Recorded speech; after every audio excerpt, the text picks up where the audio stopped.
दादाजी का रहस्यमय तोहफा। जतिन के दादाजी बूढ़े हो गए थे। वह सोचने लगे, मैं इतना खुशनसीब हूँ कि मैंने अपने जीवन के 90 वर्ष में प्रवेश कर लिया है। मेरी सभी इच्छाएं भगवान ने पूरी कर दी हैं। हर साल मैं अपने परिवार वालों को बहुत सारे उपहार देता हूँ। आज भी अपना जन्मदिन मनाकर सारे परिवार को खुश कर दूंगा।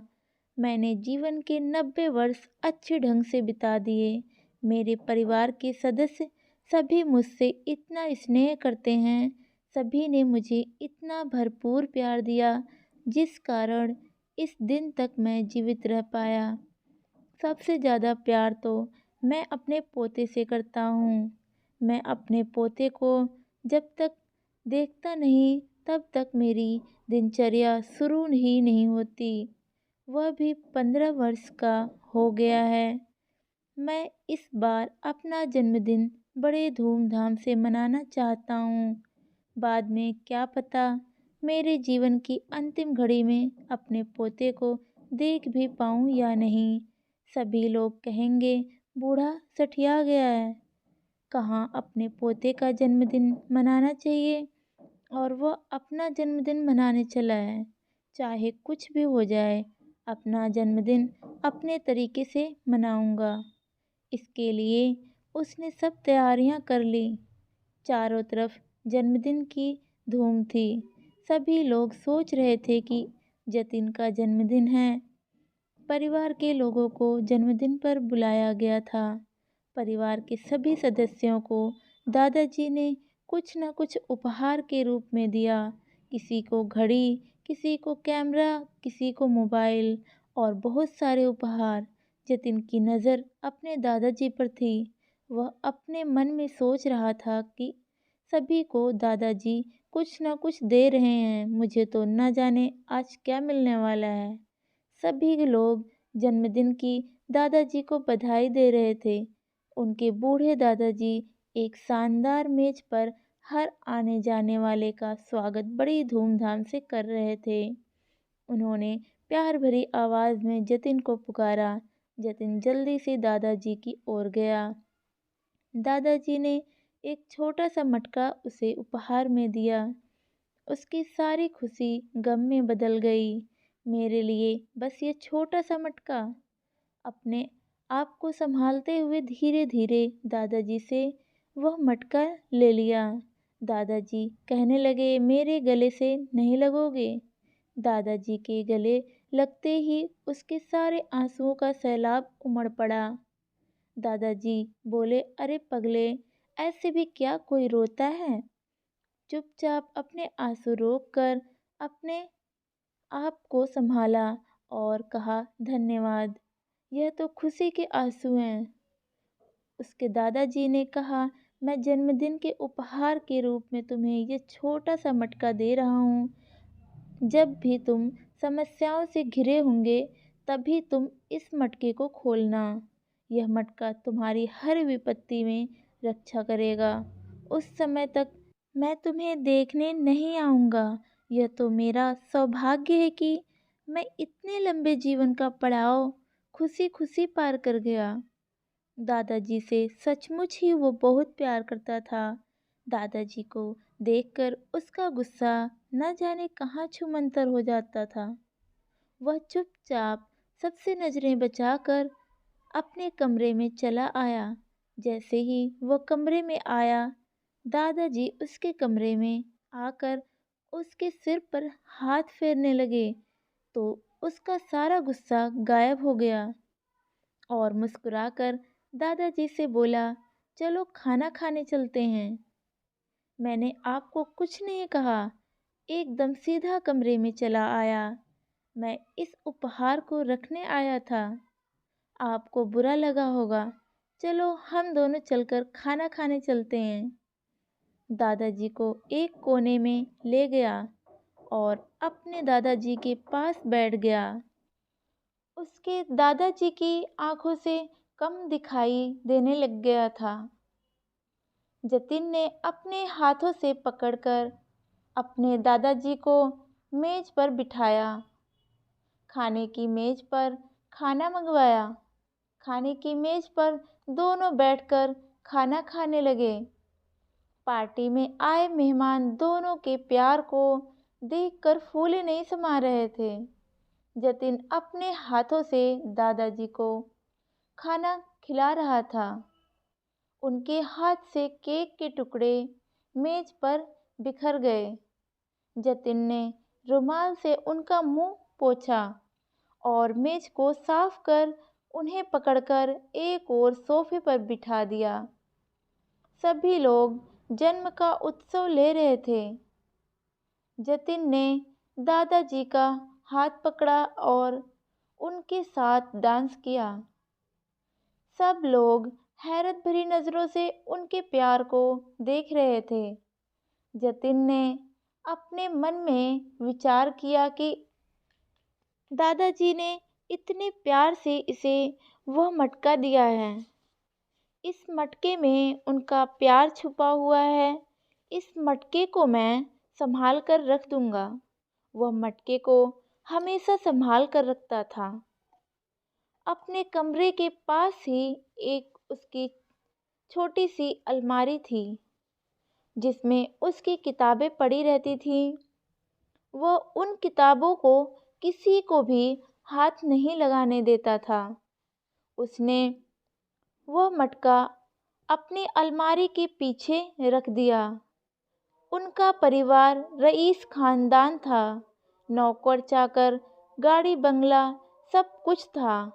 ऐसो आराम से दिन व्यतीत हो रहे थे। जतिन भी अपने पिता के साथ व्यापार करने लग गया था। 25 साल का हो चुका था। उसके माता पिता का व्यापार भी अच्छा चल रहा था। धीरे धीरे समय पंख लगाकर उड़ गया। एक दिन उनको व्यापार में बहुत घाटा हुआ। जतिन के पिता को बहुत गहरा सदमा लगा। वह इसी गम में बीमार हो गए। जतिन पर दुखों का पहाड़ टूट गया। किसी तरह उसने अपने आप को संभाला, अपने पिता को इस सदमे से बाहर निकाला। वह धीरे धीरे ठीक हो गए। काफ़ी साल गुजर गए। वह तो दादाजी के द्वारा दिए गए उपहार को भूल ही गया था। उसके दादाजी भी अब इस दुनिया से अलविदा कर चुके थे। उनके माता पिता ने उसकी शादी एक रईस खानदान में तय कर दी थी। धीरे धीरे समय बीतने लगा। वह भी एक कंपनी में काम करने लग गया था। उसके पिता भी उसकी व्यापार में देखभाल किया करते थे। कभी कभी उसका हाथ बटा दिया करते थे। उसके माता पिता ने उसकी शादी एक रईस खानदान में तय कर दी थी। जतिन जिस लड़की से शादी करना चाहता था वह भी रईस खानदान की बेटी थी। पल्लवी ने अपने घर में जतिन के बारे में कभी किसी को कुछ भी नहीं बताया था। जतिन को व्यापार में घाटा हुआ। उनका व्यापार सफाचट हो गया। सिवाय एक घर के अलावा उनके पास कुछ भी नहीं बचा। उनका सब कुछ बिक गया।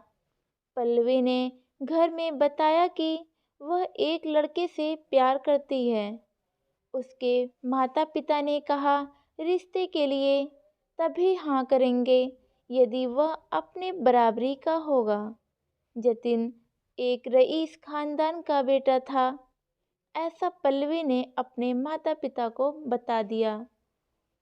उनकी इच्छा थी कि हम तो रिश्ता अपने बराबर के लोगों में ही करेंगे। जतिन सोचने लगा उनके साथ पल्लवी अब शादी नहीं करेगी। उसके माता पिता उसकी शादी कभी भी नहीं होने देंगे। वह बहुत चिंतित रहने लगा। उसके पिताजी भी उसकी मदद नहीं कर पा रहे थे। पल्लवी जतिन को बोली कोई बात नहीं, मैं तुम्हारे साथ ही शादी करूंगी। तुम्हें अपने जीवन के साथी के रूप में ही स्वीकार करूंगी। मेरे माता पिता मेरी शादी के लिए मना करेंगे तो भी मैं तुमसे ही शादी करूंगी, वरना कुंवारी रहूंगी। समय बीतता चला गया, परंतु फिर भी उनका व्यापार अच्छे ढंग से नहीं जमा। पल्लवी के माता पिता ने शादी के लिए रिश्ता भेजा। जतिन सोच रहा था कि जब उनको सारी असलियत का पता चलेगा तो वह शादी के लिए कभी भी तैयार नहीं होंगे। मैं क्या करूं? पल्लवी उसके घर आकर बोली कि मैं घर जाकर क्या कहूं? जतिन बोला कि मैं शादी ही नहीं करूंगा। आज अगर दादाजी जिंदा होते तो वह भी मेरी शादी होते देखते, वह कितने खुश होते। आज तो मेरे पास तुम्हें देने के लिए कुछ भी नहीं है, इसलिए मैं तो तुमसे शादी के लिए इनकार करता हूँ। तुम घर जाकर साफ साफ मना कर दो कि वह अभी शादी के लिए तैयार नहीं है। जाकर सारा वृत्तांत पल्लवी ने अपने घर वालों से कह दिया। पल्लवी ने अपने माता पिता को कहा कि मैं भी अभी शादी नहीं करना चाहती, मैं तो जतिन से ही शादी करूंगी। वह जब शादी के लिए तैयार होगा तभी मैं शादी करूंगी, वरना मैं कुंवारी ही रहूंगी। उसके पिता बोले, नहीं, हम तुम्हारी शादी कहीं और तय कर देते हैं। तुम्हें हमारी बात अवश्य माननी होगी। एक दिन जतिन उदास होकर अपने दादाजी को याद कर रहा था। मेरे दादाजी ने कहा था कि जब तुम समस्याओं से घिरे होंगे तो मुझे याद करना। उसे अचानक अपने दादाजी की द्वारा दिए गए मटके की याद आई। उसने जल्दी से अलमारी खोली और उसमें से मटका निकाला। मटके को जैसे ही खोला तो उसकी आंखें फटी की फटी रह गई। छोटे से मटके में न जाने कितने हीरे थे। उसकी आंखों से आंसुओं की लड़ी लगातार गिरती चली गई। इतने हीरे देखकर उसकी आंखें फटी की फटी रह गई। उसके पिता की भी आंखों में आंसू आ गए थे। जल्दी से जतिन तैयार होकर पल्लवी के घर पहुंचा। पल्लवी के माता पिता उसे देखकर बहुत ही खुश हुए। बोले, बेटा, तुम इतने दिनों तक हमें कोई खबर नहीं दी। क्या तुम पल्लवी से शादी नहीं करना चाहते हो? वह बोला, नहीं, मैं तो सिर्फ पल्लवी से ही शादी करूंगा। आप शादी की तारीख तय कीजिएगा। पल्लवी भी खुश होकर अपने कमरे में भाग गई। उन हीरों के बदले में उसे काफ़ी रुपए मिल गए थे, जिससे उसकी शादी का सारा खर्च निकल गया था और बाकी रुपयों को उसने अपने व्यापार में लगा दिया। बारात दरवाजे पर पहुंच चुकी थी। उसकी माँ आकर बोली, बेटा, जल्दी करो, फेरों का समय होने वाला है। जल्द ही जतिन अपने कमरे में गया और वहां पर दादाजी की तस्वीर के सामने उन्हें मुस्कुराता देख बोला, दादाजी, आज मेरी शादी होने जा रही है। एक दिन आपने सच ही कहा था कि जब तुम समस्याओं से घिरे होंगे तब तुम इस मटके को खोलना। सचमुच मैंने इस मटके को खोलकर देखा, मुझे आप पर ढेर सारा आशीर्वाद मिला। आपके बारे में अपने मन में ना जाने कितनी गलत धारणा बनाई थी कि आपने मुझे छोटा सा उपहार दिया। इतना मूल्यवान तोहफा आज तक मुश्किल की घड़ी में हमारे काम आया। मैं तो इस मटके को तोड़कर फेंकना चाहता था और सारा गुस्सा आप पर निकालना चाहता था, मगर आपने तो अपनी महानता का उदाहरण आज भी आशीर्वाद के रूप में उपहार देकर चुका दिया। मेरी बिखरी नैया को संवार दिया। पल्लवी की शादी जतिन से हो गई थी, पल्लवी को जतिन ने बताया कि उसके दादाजी उसे मूल्यवान तोहफा देकर गए हैं, जिसका भी कभी भी मूल्य नहीं चुकाया जा सकता। आज अगर वह जिंदा होते तो अपनी आंखों के सामने अपने पोते की शादी होते देखते। जहाँ कहीं भी हो, उनकी आत्मा को शांति मिले। वह पल्लवी को दादाजी की फोटो के सामने लेकर गया और बोला, तुम भी इनके चरण छूकर आशीर्वाद ग्रहण करो। वह हमें आशीर्वाद देकर हमारी जिंदगी खुशियों से भर चुके हैं। पल्लवी ने देखा, तभी एक फूल उन दोनों की झोली में आकर गिरा। दोनों बहुत ही खुश थे। उनको दादाजी का आशीर्वाद भी मिल गया था। वे अपने परिवार सहित खुशी खुशी रहने लगे। तो दोस्तों, आज की कहानी आपको कैसी लगी, हमें कमेंट में ज़रूर बताएं।